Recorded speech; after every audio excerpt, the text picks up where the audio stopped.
Forget Klaus Schwab and BlackRock. Governments announce world government. The world government monster rises from the swamp, not where you may think. Okay, some of you aren't going to like this, but please give us a chance. You've seen the news of Hillary, Newsom, et al. Ad nauseum calling for the imprisonment of Americans who oppose the regime. And we have seen the actual imprisonment of the CEO of Telegram. But there's more. You know all about Bill Gates and Klaus Schwab and the WEF plan for the Great Reset. But at the end of the day, or of the Western world, Gates and Schwab are merely private citizens, and the WEF is just a kind of private club. It may be fun to think that the world's governments are controlled by BlackRock, but if you wait for that corporation to issue a press release announcing the coming of the world government, you will miss it. It's a question of who will really be the new world government. Do we really need a secret cabal of shadowy bankers and mega billionaires conspiring to control the world secretly? When we have a lot of government regulators around the world who have the power to create a world government and are quite willing to do it openly and publicly? Don't get us wrong. We love a good conspiracy theory as well as the next guy. But what if the real power to install and run the world government is in the hands of the governments of the world? From the US to the UK to the EU and beyond. Our non-conspiracy theory, the people in the governments control the governments. And those government regulators have just publicly announced the world government, and they could do it too. 2024. World government arrives.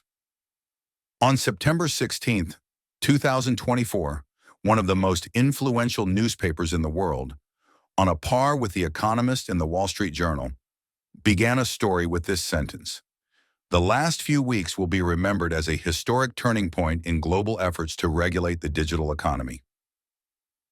Financial Times. It doesn't take an anti-government extremist genius to figure out that, quote, global efforts to regulate the digital economy means control of all the tech by a global government. The government regulators of the world are taking control of the internet, social media, the cloud, AI, all of tech, big and small. And they're actually making a public announcement that they're doing that. You haven't heard it? Well, fasten your government-mandated seatbelt. The leftist writers and editors at the Financial Times aren't shy about discussing the plan, even if they do couch it in the terms of woke leftism. They are literally, in their own words, declaring victory over the people who don't want world government. Here's a paragraph from later in the Financial Times article, subtitled, "Major Competition Victories Suggest Big Tech is Reaching a Reckoning."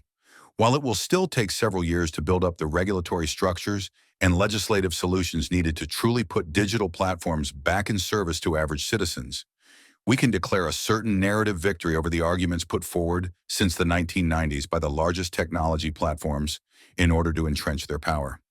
Of course, the leftists claim that their control is for us average citizens, i.e. the public good, to protect us from evil capitalist tech businesses, but the key words are regulatory structures and legislative solutions. That means government control. The article is about all the tech in the world being controlled by world government. Meanwhile, in New York, who can really establish the world government? Larry Fink is an ESG tout and flunky. Klaus Schwab is a relatively powerless global goofball. The big banks aren't controlling the government. Especially since 2008, the government is controlling them. The people with the power to establish the world government are the people who control the governments of the nations of the world, and they are doing it now. On Sunday, September 22nd, 2024, the United Nations Official Summit of the Future began. Many Substackers noticed. Cocotte Minute was one of the first and reported the Summit of the Future, UN Prepares World Government, described as not only a major global gathering, but also an opportunity for the globalists to significantly advance their project of global governance. The summit is underway as of this writing. Among the things to come out of it are global money and control of the whole world's economy. A Carnegie Endowment article about the UN summit reported, quote, all governments support the goal of a more inclusive, equitable, and representative system of global economic governance. Substacker Alex Newman reported that the summit is intended to expand and further empower the United Nations. He quoted the UN Secretary General describing the summit as an essential first step towards making global institutions more legitimate, effective, and fit for the world of today and tomorrow. Global institutions, such as an IMF World Bank, a centrally controlled world healthcare system run by the WHO, a global peacekeeping UN army, and eventually a world police force. You can't have a world government without a world tax. Still don't believe in the new world government? In April 2024, the world government announced plans for its first global tax. 4 countries in the G20 group of nations announced the plan for a worldwide 2% wealth tax. Government regulators in Germany, Spain, Brazil, and South Africa said the tax will, quote, boost social justice and increase trust in the effectiveness of fiscal redistribution.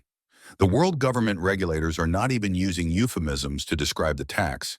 It's just plain worldwide Marxist wealth redistribution. Pope on board. By the UN summit, Communist Pope Francis had, predictably, gotten the Catholic Church on board, with the New World Government saying, when we talk about the possibility of some form of world authority, we are speaking above all of more effective world organizations, equipped with the power to provide for the global common good, the elimination of hunger and poverty, and the sure defense of fundamental human rights. The issue is that they must be endowed with real authority. World organizations, endowed with real authority. He wasn't talking about the authority of God, he was talking about the authority of government. Conclusion. Here's a non-conspiracy theory for you. Klaus Schwab, Bill Gates, and Larry Fink don't rule the world, nor do Bilderbergers or Freemasons. The people who publicly inhabit the governments of the world, in legislatures or in the deep administrative state bureaus and agencies, have the power to establish and control a world government. And they're doing it. No Rothschilds needed. We're aware that the truth won't make us popular among some rightists, but it is the truth. The lame trope that capitalists control the governments is a tendentious communist lie, going all the way back to Marx, of course. If capitalists and business people really ran the governments would work a whole lot better than they do. The truth is that the people who will openly run the New World Government are the people who now openly run the national governments. Why imagine that anyone else needs to be involved? No need to overanalyze. As Freud famously said, sometimes the cigar is just a cigar. The government boogeymen are sufficiently bad to account for what is happening. No cabal of boogeymen necessary. Rightful Freedom has heretofore reported on the emergence of that world government, as European Union and UK government bureaucrats have used regulatory taking and what is called the Brussels effect to regulate American tech companies, for example. Thank you for your interest in Rightful Freedom. Please help us grow by liking and subscribing and commenting. We would love your feedback and see more content at our website, rightfulfreedom.com.